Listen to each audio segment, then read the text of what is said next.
ఏ మనిషి నశించిపోవడం దేవుని చిత్తం కాదు అని వాక్యం చెప్తుంది ఒక మాట. రెండో మాటగా మనం చూస్తే ప్రతి ఒక్కరూ పరిశుద్ధులై ఉండటం దేవుని చిత్తం అని రాయబడి ఉంటుంది. మూడో విషయం నేను చూస్తాం ఇక్కడ ఈ వచనంలో, ప్రతి విషయంలో ఏమంటారండి, ప్రతి విషయంలో ఏం చేయాలట, కృతజ్ఞతాస్తుతులు చెల్లించడం, అది దేవుని చిత్తం అని రాయబడింది. కాబట్టి దేవుని చిత్తం చేస్తున్నారు పాస్టర్ గారు. దేవుడికి ఇష్టమైన బిడ్డ, దేవుడికి ఇష్టమైన సేవకులు ప్రతి విషయంలో వారు దేవుణ్ణి ముందు పెట్టడం అనేది నేను వారికి పరిచయమైన దగ్గర నుంచి చూస్తున్న ఒక గొప్ప ప్రత్యేకమైన విధానం. సో ఈ దినమందు కూడా మరి వాక్య భాగంలో మనం చూస్తే మరి చాలా విషయాలు చెప్పడానికి బైబిల్లో ఉన్నాయి. నేను ఒక మాట మీకు గుర్తు చేయాలని ఆశపడుతున్నాను. 103వ కీర్తనలో మీకు తెలిసిన వచ్చిన భాగాలే, ఆయన చేసిన ఉపకారాల దేనిని మరవద్దు అని ఉంది వాక్యంలో మనం సెలవు ఇవ్వబడుతుంది. అట్లాగే ఆదికాండ గ్రంథంలో కూడా మనం చూసినట్లయితేనండి, ఆదికాండ గ్రంథము 21వ అధ్యాయాన్ని మనం చూసినట్లయితే అక్కడ వాక్యం అని చెప్పబడుతుంది, యెహోవా తాను చెప్పిన ప్రకారము షారాను దర్శించెను, యెహోవా తాను ఇచ్చిన మాట చొప్పున షారాను గూర్చి చేసెను. ఎట్లనగా దేవుడు అబ్రహాముతో చెప్పిన నిర్ణయ కాలంలో షారా గర్భవతి అయి అతనికి కుమారుణ్ణి కనెను. ఆమేన్. దేవుడు కార్యం అది. దేవుడు మాట ఇచ్చి నెరవేర్చేవాడు అనడానికి ఎన్నో ఎగ్జాంపుల్స్ బైబిల్లో ఉన్నాయి. దేవుడు ఎవ్వరికి మాట తప్పేవాడు. సంఖ్యాకాండ గ్రంథంలో ఒక మాట ఉంటుంది, చదవవసరం లేదు కానీ, నేను మాట ఇచ్చి తప్పడానికి నరుణ్ణా అని ప్రభు ప్రశ్నిస్తాడు. అది క్వశ్చన్ మార్క్ రాయబడింది బైబిల్లో. కానీ దేవుడు మాట ఇస్తే ఏం చేయబడుతుంది అంటే ఇది అక్షరాలుగా ముమ్మాటికి, ఎందుకంటే మాట ఇచ్చిన వాడు దేవుడు గనుక, నమ్మదగిన వాడు గనుక. ఆమేన్ చెప్పండి. మనం నమ్మదగిన వారం కాకపోయినప్పటికీ దేవుడు ఎవరండి, నమ్మకమైన వాడు, నమ్మదగిన వాడు. అందుకని వాక్యాన్ని మనం బేస్ చేసుకున్నాం. మరి సహోదరి అలాగే దైవజనుడు వారు నమ్మారు, ప్రభుని పరిపూర్ణంగా వారు విశ్వసించారు. ఈ దినమందు ఇంతమంది సంతోషానికి నేను ఈ పుట్టినరోజు సందర్భంలో చెప్తుంటాను ఎక్కువ ఈ మాట యోహాను గురించి, బాప్తిస్మిచ్చే యోహాను గురించి. ఏమనంటే, అతడు పుట్టినందుకు అనేకులు సంతోషించిరట, అతడు పుట్టినందున అనేకులు సంతోషించిరనే వాక్యం ఉంటుంది లోకాసు వార్తలో. సో కాబట్టి మరి పాస్టర్ గారు బాబు గారు పుట్టడాన్ని బట్టి ఎంతమందికి సంతోషం, ఇంతమందికి ఆనందం. ఎందుకంటే 16 సంవత్సరాల యొక్క ఏమంటారు కనిపెట్టడం, 16 సంవత్సరాల యొక్క ఏమంటారండి నిరీక్షణ. ఎస్, ఎక్సలెంట్ వాడు, నిరీక్షణ. మరి ఈరోజు కల్లారా మనం ఏం చేయగలుగుతున్నామని అందరం చూడగలుగుతున్నాం. మీతో కలిసి నేను కూడా ఒక్కడిగా వారి కుటుంబం కొరకు ప్రార్థించిన వ్యక్తిగా నేను చెప్తున్నాను. మా కుటుంబంలో కూడా ఒక మనిషి ఉన్నారు, ఇంకా వారి కోసం కూడా చేస్తున్నాం. నేను ఇదే మాట చెప్తుంటాను. ఈ వచ్చునండి చాలా నాకు బలం ఇచ్చే మాట ఈ మాట. ఎందుకంటేనండి విశ్వాసము గొప్పది. ఒక వచనం చదువుదాం మరొకసారి, రోమాపత్రిక. నాకు పెద్ద అయ్యగారు వచ్చేంత వరకు సైన్స్ ఉంది కాబట్టి కొంచెం బైబిల్ తిప్పుతూ ఉంటాను. రోమీలకు రాసిన పత్రిక 5వ అధ్యాయంలో 4వ అధ్యాయంలో మనం చూసినట్లయితే ఇలాగ అక్కడ రాయబడి ఉంది. 19వ వచనం అండి. చెప్పమ్మా. బలహీనుడు కాక, అవునమ్మా చెప్పండి, చదువుకోండి, చెప్పండి అమ్మా, చదవండి. బలహీనుడు కాక, అవునమ్మా చెప్పండి సార్.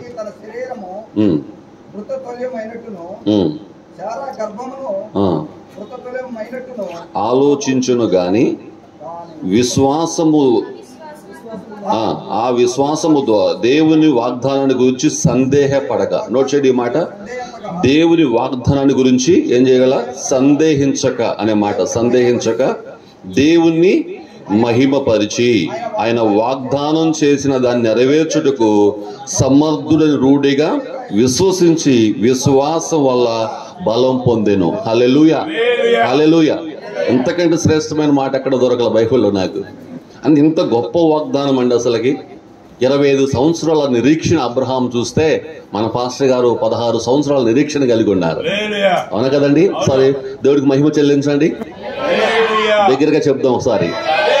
దేవుడి నామానికి మహిమ ఘనత ప్రభావాలు కలుగునుగాక, చెల్లునుగాక. సో కాబట్టి అందుకని ఈ మంచి మాటను నన్ను ధైర్యపరిచింది. నేను ఎప్పుడు ఈ వాక్యాలు ఎత్తుకుని అంటే వాగ్దానాలు ఎత్తిపట్టి ప్రార్థన చేస్తుంటాను. ఎందుకంటే మాట ఇచ్చిన వాడు ఆయన కనుక కదండి. అందుకే నేను ఇంతక ఆది కాండంలో చూసాం 21వ అధ్యాయంలో దేవుడు శారాకు చెప్పాడట. దేవుడు శారాతో మాట్లాడతాడు 18వ అధ్యాయంలో. శారా, నాకు అసాధ్యమైంది ఏదైనా ఉన్నదా అని అడిగాడు దేవుడు ఆమెని. కాబట్టి కొంచెం అక్కడ మనకు మాటల దగ్గర కొంచెం సందేహం ఉన్నప్పటికీ ఆమె కూడా ఎలాంటి విశ్వాసం కలిగి ఉన్నదో బైబిల్లో నుంచి ఇంకొక వచనాన్ని మీకు గుర్తు చేస్తాను. ఎబ్రీలకు రాసిన పత్రిక, దయచేసి వాక్య భాగము నుంచి ఎబ్రీలకు రాసిన పత్రిక 11వ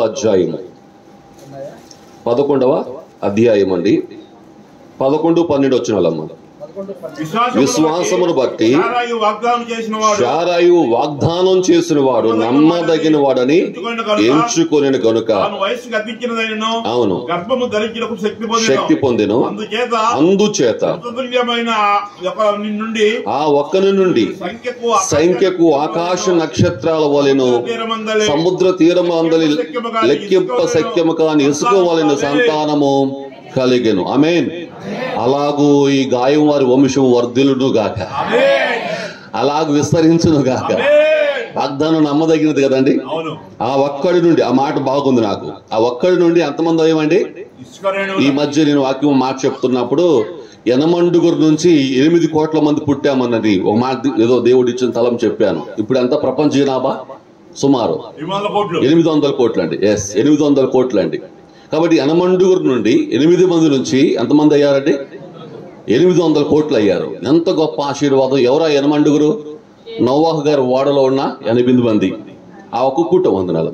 ఒక్కరిని బట్టి, ఆ కుటుంబాన్ని బట్టి 800 కోట్ల మంది ప్రపంచ జనాభా అయితే, మరి ఈ ఒక్కరిని బట్టి చెప్పండి, ఈ గాయవారి వంశం అంతా తరతరాలకు ఆశీర్వాదించబడును గాక, దీవించబడును గాక. సంతోషం కూడా చెప్పాలి ఈ మాట. ఎవరి ఓకే. ఎందుకనంటేనండి మాట నమ్మదగినది. మాట ఇచ్చిన దేవుడు నమ్మదగిన వాడు. ఆమేన్. ఆ మాట అదే అంటారు ఆమె సహోదరి శారమ్మ గారు అదే అంటున్నారు. ఏమంటున్నారు అక్కడ వచనంలో? విశ్వాసమును బట్టి శారాయు వాగ్దానం చేసిన వాడు నమ్మదగిన వాడని ఎంచుకొనిను. సో కాబట్టి వాగ్దానం చేశారు. నేను ఇప్పుడు లాస్ట్ ఇయర్ కూడా మాట్లాడుతున్నప్పుడు సహోదరి మాట్లాడుతున్నారు, నెక్స్ట్ క్యాలెండర్ లో మేము ఫ్యామిలీగా వస్తున్నాం అయ్య గారు. ఆమేన్. నేను వెళ్తున్నా ఈ గేటు గుమ్మంట ఆమేనని చెప్పిపోయినాను. నెక్స్ట్ క్యాలెండర్ అయ్యగారు ఎప్పుడు కనిపిస్తారు మనకి ఆ క్యాలెండర్లో. మీరు కూడా రావాలమ్మా క్యాలెండర్ అడిగినాను జనరల్ గా. అడితే అంటున్నారు నేను బాబు వస్తామండి క్యాలెండర్లో.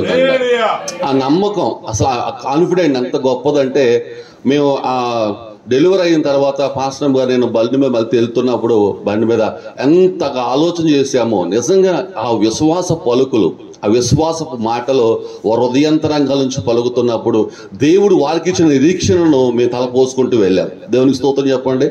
పాస్టర్ గారు కూడా అంతే. పాస్టర్ గారు కూడా ఎంత విశ్వాసం కలిగి ఉంటారంటే, నమ్మకం కలిగి ఉంటారంటే దేవుడు వాక్యం మీద. ఈ మధ్యాహ్న సమయంలో ఎందుకు ఈ మాటలు మీకు గుర్తు చేస్తున్నానంటే, ఇంకా మీలో గాని మీ కుటుంబాల్లో గాని ఈ విషయమే కాదు, ఏ విషయాల్లోనైనా మీరు జారిపోయి ఉంటే, అనుమానంతో ఉంటే, ఈ రోజు ఆ అనుమానం పటాపంచులైన పోవును గాక, అది తొలగిపోవును గాక. పరిశుద్ధాత్ముడు మీ కుటుంబాలు కూడా అద్భుతాలు జరిగించునుగాక. క్షేమస్థితిని దేవుడు మీకు దయచేయునుగాక. కాబట్టి సమూయేలు యొక్క పరిచర్య ఆ బాబు చేయాలని, ఏలియా గారి యొక్క పరిచర్య ఆ బాబు చేయాలని మనస్ఫూర్తిగా నేను కోరుకుంటున్నాను. Okay, thank you. సో కాబట్టి అందుకని అలాగూ మనము ఆ బిడ్డ కొరకు ఏం చేయాలండి? ఎందుకు మనల్ని అందరినీ ప్రభు దేవుని సేవకులు ఆహ్వానించారంటే, ఆ పాపపక్షంగా ప్రార్థన మనము చేయాలి, కృతజ్ఞతలు మనము చెల్లించాలి. నేను అంటున్నాను, మీరు అంతమంది ప్రార్థన చేశారు ఒకసారి చేయొద్దండి. 100కి 100 ఎక్కుతారు. ఎందుకంటే నేను ఎరుగుదును, మీ మనసు ఎరుగుదును.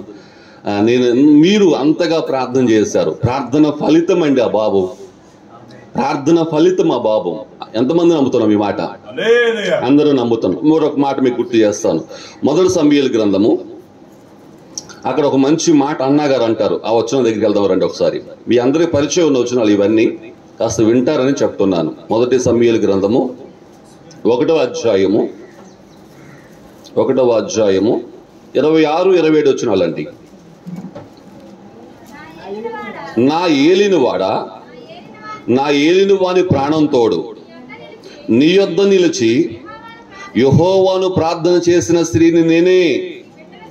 ఈ బిడ్డను దయచేయమని యెహోవాతో నేను చేసిన మనవి ఆయన నాకు అనుగ్రహించెను. కాబట్టి నేను ఆ బిడ్డను యెహోవాకు ప్రతిష్ఠిస్తున్నాను. తను బ్రతుకు దినములన్నిటిను వాడు యెహోవాకు ప్రతిష్ఠితుడని చెప్పెను. అప్పుడు వాడు యెహోవాకు అక్కడనే మ్రొక్కెను. పాలు విడిచిన తర్వాత ఈ సంఘటన మీకు తెలుసు వాక్యంలో.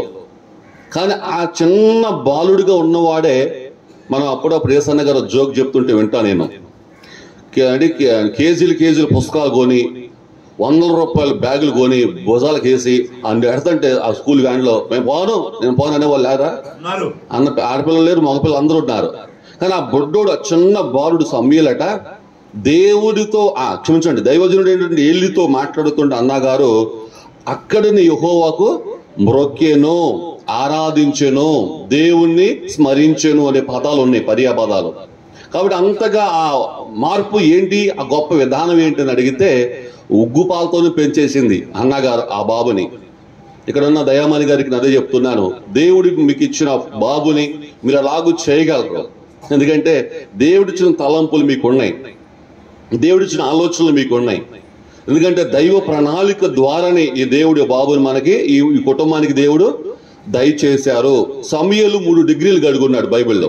సరేండి, ఇక పరిచయం అనుకుంటున్నా నేను. 3 డిగ్రీలు ఏంటంటే, ఒకటి యాజకుడు. ఎవరండి ఆయన? యాజకుడు. యాజకుడు అంటే దేవునికి మానవులకి మధ్యవర్తి. అలాగూ ఈ బాబు ఉండును గాక ఆమె. రెండో మాట, అతడు ప్రవక్త. ఎవరండి? దాను మొదలుకొని బెహర్షెబా వరకు 12 గోత్రాల్లో ఆయన ఏ మాట చెప్తా ఆ మాట అలాగ జరిగిందట. ఉంది ఆ మాట బైబిల్లో 1వ అధ్యాయంలో, 2వ అధ్యాయంలో చూస్తాం ఆ మాట.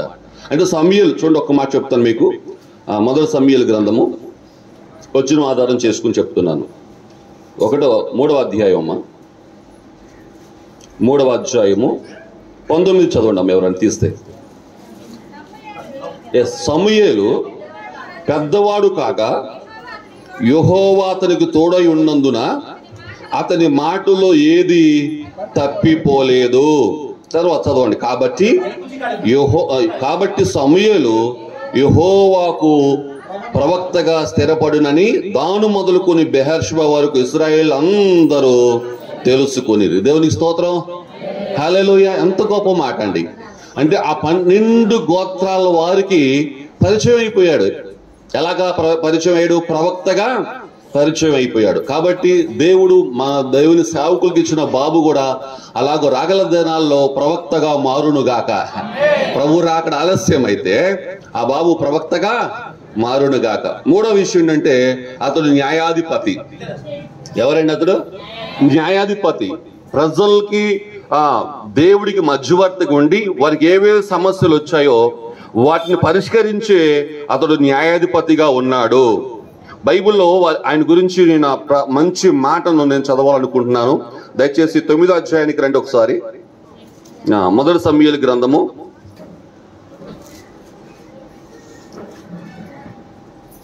1 సమూయేలు గ్రంథము,